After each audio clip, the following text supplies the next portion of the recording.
Friends अपन आगे देखते हैं। इसमें है अपना अगला टॉपिक जो है वो है आपका महाजनपद का उदय। ठीक है, महाजनपद यानी कि एक प्रकार से आप राज्य समझ सकते हो इसको। ठीक है, देखिए उत्तर वैदिक काल में आर्य जाति के परस्पर विलीनीकरण की प्रक्रिया शुरू हुई और इसी में ना जनपदों का विस्तार हुआ और यही जनपद आगे चलकर क्या बन गया, महाजनपद में कन्वर्ट हो गया। यानी कि उत्तर वैदिक काल में आर्य जातियों का आपसी में विलीनीकरण की प्रक्रिया शुरू हुई। आर्य जाति मतलब आर्यों में भी कई सारे प्रकार की कम्युनिटीज थी, जातियां थी। जाति मतलब क्या, कुछ लोगों का पर्टिकुलर एक कम्युनिटी, कुछ लोगों का ग्रुप। तो ये क्या हुआ, उत्तर वैदिक काल में उन जातियों का क्या हुआ, विलीनीकरण हुआ। यानी कि किसी दो संस्थाओं का या दो ग्रुप्स जब आपस में मिल जाती हैं, जुड़ जाती हैं, कोई भी दो संस्था हुई है या दो ग्रुप हुआ या कोई भी मतलब जो जो दो इंडिविजुअल्स हुए, अगर वो आपस में जुड़ जा रहे हैं, दो संस्था हो गए, दो लोग हो गए या दो कम्युनिटी हो गई, वो लोग अगर आपस में जुड़ रहे हैं तो इस जुड़ाव को ही क्या कहा जाता है, विलीनीकरण। विलीनी मतलब विलय हो जाना यानी कि जुड़ जाना। ठीक है, तो उत्तर वैदिक काल में क्या हुआ, आर्य जातियों का आपस में विलीनीकरण होने, जुड़ने की प्रक्रिया शुरू हो गई और इसी में क्या हुआ, जनपदों का विस्तार हुआ। ठीक है, जनपद का विस्तार मतलब समझ सकते हो, छोटे छोटे जो जिले थे वो फैलने लगे, जनपद का विस्तार हुआ। जनपद यानी कि आप समझ सकते हो एक प्रकार से जिला समझ सकते हो। यही कई सारे जनपद मिलके क्या बनाते हैं, महाजनपद। और महाजनपद को अपन क्या बोलते हैं, राज्य बोलते हैं। ठीक है, आगे अपन महाजनपद के बारे में पढ़ेंगे क्योंकि भारत में टोटल 16 महाजनपद थे। अब 16 महाजनपद कौन से हैं इसको अपन जानेंगे। महाजनपद को आप क्या समझ सकते हो, एक राज्य समझ सकते हो।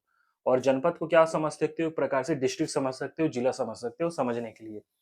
ठीक है, तो धीरे धीरे क्या हुआ, भारत के जो जितना भी क्षेत्र थे वो सभी जिलों में कन्वर्ट होने लगे, सभी को एक एक जिला बनाया गया और यही जिले आगे चलकर क्या बन गए, आपस में जुड़कर एक राज्य बनाए और उसी राज्य को क्या बोला गया, महाजनपद।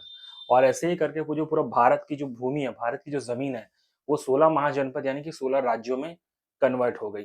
ठीक है, तो यही जनपद आगे चलकर महाजनपद में कन्वर्ट हो गए। याद रखना, जनपद यानी जिला समझ सकते हो। और यही जनपद आगे, कई सारे जनपद आगे जुड़कर क्या बन गए, महाजनपद। महाजनपद का अर्थ होता है राज्य। ठीक है, समझने के लिए मैं आपको बता रहा हूँ। और ये महाजनपद के बारे में हम लोग आगे पढ़ेंगे, पहले आप इतना नोट कर लो। आगे देखते हैं। देखिए दोस्तों, इसमें क्या बोला है कि इसी काल में ना आर्ट एंड स्किल में अभूतपूर्व विकास हुआ, धन धान्य की समृद्धि व व्यापार में हमको विस्तार देखने को मिला। और यही रीजन है कि भारत में ना पॉलिटिकल हिस्ट्री यानी कि राजनीतिक इतिहास की शुरुआत ना छठी शताब्दी को माना जाता है। क्योंकि छठी शताब्दी में क्या हुआ, जनपद बने, जनपद से महाजनपद बन गए। महाजनपद तो हुआ, साथ ही में इसी काल में राज्य में आर्ट यानी कि कला और कौशल में भी डेवलपमेंट देखने को मिला। डांसिंग, सिंगिंग, कई प्रकार के जो आर्ट्स होते हैं, जो कौशल होता है, जो स्किल्स होते हैं, उसमें डेवलपमेंट देखने को मिला। ठीक है, जो राज्य था, इंसान जो था वो धन धान्य से भी समृद्ध होने लग गया। ठीक है, धन धान्य से समृद्ध होने लग गया, अच्छी तरीके से बिजनेस होने लगा। बिजनेस भी अब बड़े लेवल पर, काफी अच्छे लेवल पर होने लगा, डेवलपमेंट होने लगा। तो इसी वजह से माना जाता है कि भारत की राजनीतिक इतिहास की जो शुरुआत है ना वो छठी शताब्दी से माना जाता है। जहाँ डेवलपमेंट हो, जहाँ पर राज्य हो, जहाँ पर बिजनेस होता है, तो वहां पर पॉलिटिक्स भी जरूर होती है। तो यही वजह है कि भारत का जो राजनीतिक इतिहास है वो कब से शुरुआत माना जाता है, उसका छठी शताब्दी में। और छठी शताब्दी में ही कला और कौशल में डेवलपमेंट देखने को मिला, धन धान्य की समृद्धि देखने को मिली, बिजनेस में व्यापार देखने को मिला, डेवलपमेंट देखने को मिला। ठीक है, बिजनेस में विस्तार देखने को मिला, ये बात कही गई थी। ठीक है, छठवीं शताब्दी में ही महाजनपद का उदय हुआ था, याद रखना। ठीक है, इतना नोट करिए आप लोग।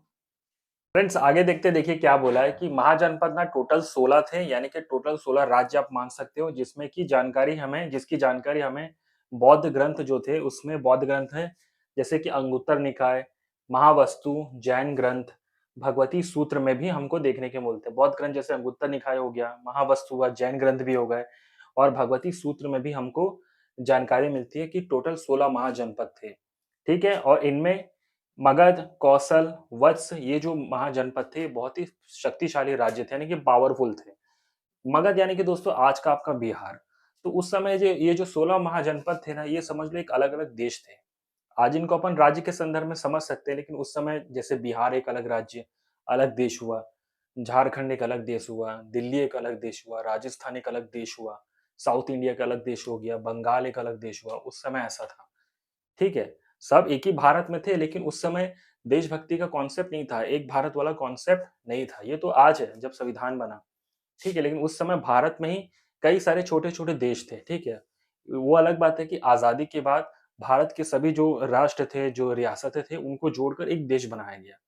ठीक है? तो भारत का जो कॉन्सेप्ट है, एक भारत का जो कॉन्सेप्ट है, ये तो आज़ादी के बाद आया, लेकिन उससे पहले सभी जो आप जितने आज आप जो राज्य देखते हैं ना, उनको एक एक तरह से आप अलग-अलग देश मान सकते हो। ठीक है? तो भारत एक देश है, इस देश के अंदर देश है। भारत भी कई सारे देशों से मिलकर बना हुआ है। ठीक है? हमेशा याद रखना। ये जो आपको आज आपके जो राज्य दिख रहे हैं, ये इतिहास में एक समय में एक देश थे। ठीक है? जिनको जोड़कर एक बड़ा देश बनाया गया जिसका नाम था भारत। ठीक है? तो आज जिसे हम राज्य कहते हैं, उस ज़माने में आज़ादी से पहले या इतिहास में वो राज्य जो था वो एक अलग राष्ट्र था, अलग देश था। ठीक है? तो मगध क्या हुआ, एक प्रकार से अलग देश मान सकते हो। कौशल हुआ, वत्स हुआ, ठीक है? तो मगध क्या, आज का आपका बिहार हुआ। तो बिहार को तो हम लोग राज्य बोलते हैं, ये आज के समय में, लेकिन यही बिहार उस समय में इतिहास में क्या एक राज्य था? नहीं, वो एक अलग देश था। मगध एक राज्य था, एक राष्ट्र था। उसी प्रकार कौशल हुआ, वत्स हुआ, ये सभी क्या थे? महाजनपद थे। ठीक है? और इनका आपस में संघर्ष भी होता था, लेकिन सबसे पावरफुल कौन था? मगध था। मगध से ही हमें चंद्रगुप्त मौर्य, सम्राट अशोक, इन सब के बारे में जानकारी मिलती है, जो कि अपन आगे पढ़ेंगे। ठीक है? तो याद रखिएगा, टोटल महाजनपद कितने हैं? 16 हैं। और इनकी जानकारी हमें बौद्ध ग्रंथ अंगुत्तर निकाय से भी मिलती है, महावस्तु से मिलती है, जैन ग्रंथ भगवती सूत्र में भी देखने को मिलता है। इन 16 महाजनपदों में भी सबसे पावरफुल कौन है? मगध हुआ, कौशल हुआ, वत्स हुआ, ये आदि शक्तिशाली राष्ट्र या राज्य आप समझ सकते हो, लेकिन इनमें भी सबसे ज्यादा पावरफुल कोई है तो वो है मगध।